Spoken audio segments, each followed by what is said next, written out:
Alors, ma première réponse, ça va être un peu surprenante. Depuis le début, les gens qui m'inspirent, c'est avant tout l'autre, les autres. Chaque rencontre avec l'autre, j'ai la chance de venir du monde thérapeutique, et chaque soin est une rencontre avec l'autre. Du coup, l'autre est tout le temps, à chaque instant, une opportunité de s'éveiller. Il n'y a pas de chemin sans l'autre.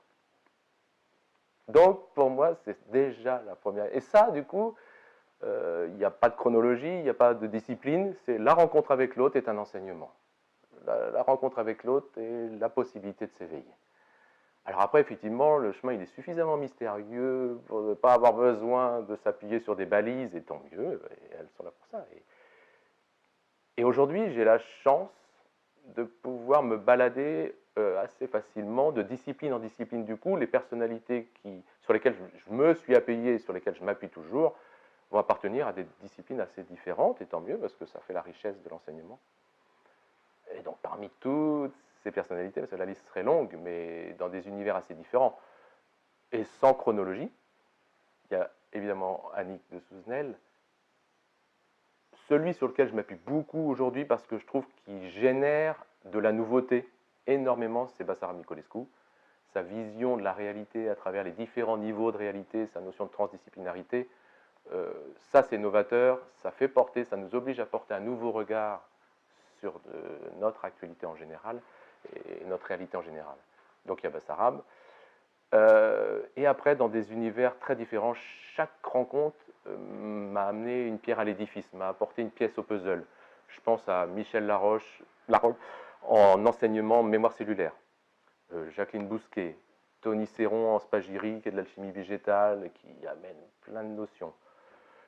Des gens que je n'ai pas forcément rencontrés non plus, mais des gens qui ont fait des synthèses énormes. Jean Stone, je pense à Jean Stone, il y a ces gens qui ont cette capacité de nous faire des synthèses. Ça nous rend bien des services, comme ça. Dans le domaine des sciences, je sais pas, Trincy Antoine aussi que j'ai pu croiser, Hubert Reeves, des gens comme ça. Gilles Boeuf, Pascal Pic, qui sont aussi des gens très importants pour moi, qui nous rappellent tout le temps les règles de la notion d'écosystème. Et ça, pour moi, en fait, dans les enseignants que j'ai eu croisés, il y a ceux qui vraiment nous rappellent les lois qui sont un peu hors temps. Celles-là, c'est les lois de la nature, les lois de l'univers. Trincy Antoine en parle, Gilles Boeuf en parle. Il y a ceux qui nous décodent, un peu comme Annick, qui nous font porter un autre regard sur un texte qu'on connaît depuis la nuit des temps. Et puis il y a ceux qui sont novateurs en plus, comme Basarab. Voilà, il y a un peu ces trois catégories de personnes. Et je pense déjà qu'en se baladant au milieu de ces trois univers-là, voilà, on apprend beaucoup.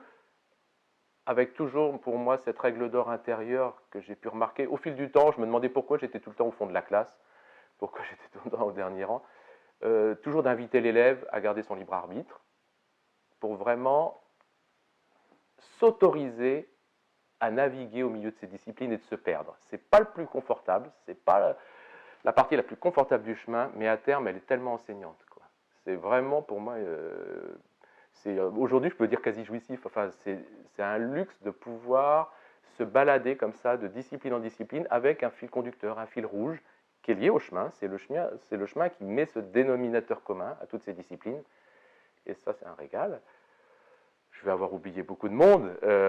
J'ai passé beaucoup d'années avec grand plaisir au Centre Sainte-Croix, à côtoyer le père Philippe Dauté et Eliante, et tout ce qui s'organisait autour de lui, et qui s'organise toujours. Donc là, c'est un lieu que j'ai côtoyé très longtemps.